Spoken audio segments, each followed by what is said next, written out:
Bismillahirrahmanirrahim. Assalamualaikum warahmatullahi wabarakatuh. Nama saya Ridho Zasiro Dekaral dari Universitas PTIQ Jakarta, Fakultas Usuluddin, Prodi Ilmu Al-Quran Tafsir. Di saya sini buat video akan menjelaskan pelajaran Ulumul Quran UAS semester 2 yang bertema tentang mutlak dan muqayyad.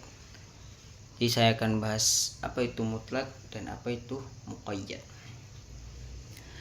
Kata mutlak dari segi bahasa berarti suatu yang dilepas atau tidak terikat. Dari kata akar yang sama lahir kata talaq atau talak, yakni lepasnya hubungan suami maupun istri sudah tidak saling terikat. Sedangkan kata muqayyad dari segi bahasa berarti ikatan yang menghalangi sesuatu memiliki kebebasan gerak atau terikat atau mempunyai batasan. Dan ada juga pengertian mutlak dan muqayyad secara terminologi seperti dalam buku Manah Al-Qat. Mutlak adalah lafaz yang menunjukkan suatu hakikat dalam suatu kelompok tanpa suatu qayyid atau pembatas, hanya menunjukkan suatu zat tanpa ditentukan yang mana dari kelompok terlibat.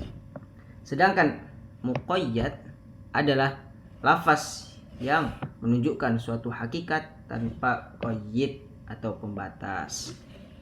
Dan seterusnya ada contoh lafaz mutlak dan muqayyad.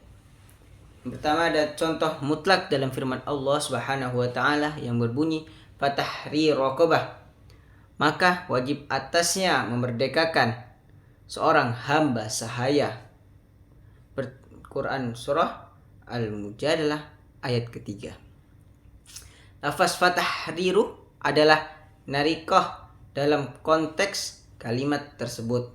Maka di sini berarti boleh memerdekakan hamba sahaya yang tidak mukmin atau hamba sahaya yang mukmin.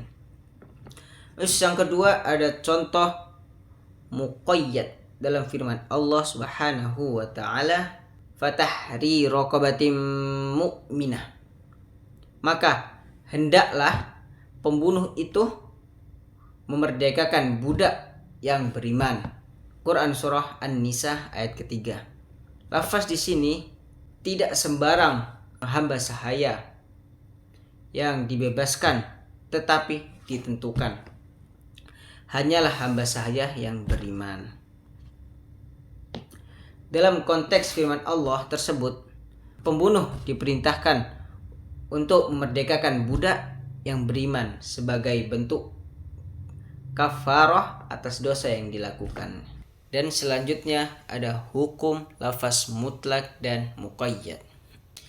Nas yang mutlak hendaknya tetap dipegang sesuai dengan sifat kemutlakannya selama tidak ada dalil yang membatasinya. Begitu juga dengan muqayyad. Lafaz mutlak menjadi tidak terpakai jika ada lafaz muqayyad yang menjelaskan sebab hukum tersebut. Pembagian lafaz mutlak dan muqayyad. Lafaz mutlak dan muqayyad mempunyai bentuk-bentuk yang bersifat rasional dan realistis. Sebab dan hukumnya sama dalam hal ini. Mutlak harus ditarik pada yang muqayyad. Artinya, muqayyad menjadi penjelasan mutlak. Seperti puasa. Untuk kafarah sumpah. Lafaz ini dalam qiraah mutawatir yang terdapat dalam mushaf diungkapkan secara mutlak. Faman lam yajid fasiyah muthalathati ayyam. Dzalika kaffaratu aymanikum idza halaftum. Barang siapa tidak sanggup melakukan yang demikian, maka kafarahnya puasa selama 3 hari. Yang demikian itu adalah kafarat sumpah-sumpahmu bila kamu bersumpah dan kamu langgar. Quran surah Al-Maidah ayat 89. Lafaz fasyamu thalathati ayyam itu dimuqayyadkan atau dibatasi dengan kata at-tatabu, yaitu berturut-turut, seperti dalam qiraah Ibnu Mas'ud, maka kafarahnya adalah berpuasa 3 hari berturut-turut. Pengertian lafaz yang mutlak ditarik kepada yang muqayyad karena sebab yang satu tidak akan menghendaki dua hal yang bertentangan. Dan yang terakhir ada kesimpulan.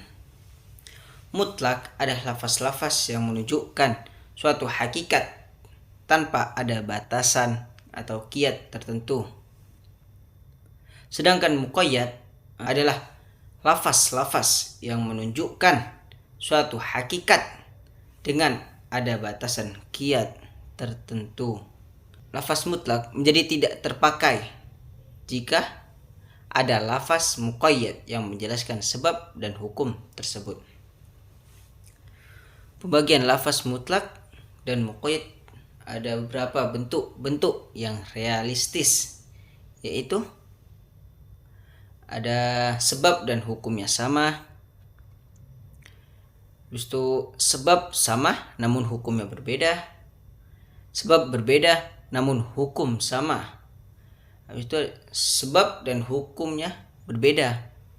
Dalam konteks ini dapat disimpulkan bahwa penggunaan lafaz mutlak dan muqayyad sangat tergantung pada konteks dan kebutuhan dalam menjelaskan suatu hukum atau sebab. Realistis tersebut memberikan pemahaman yang lebih jelas dalam memahami hubungan antara sebab dan hukum dalam suatu permasalahan. Mungkin hanya itu yang bisa saya sampaikan. Mohon maaf kalau ada kata-kata yang kurang berkenan atau yang salah, mohon diperbaiki. Mungkin cukup sampai di sini. Assalamualaikum warahmatullahi wabarakatuh.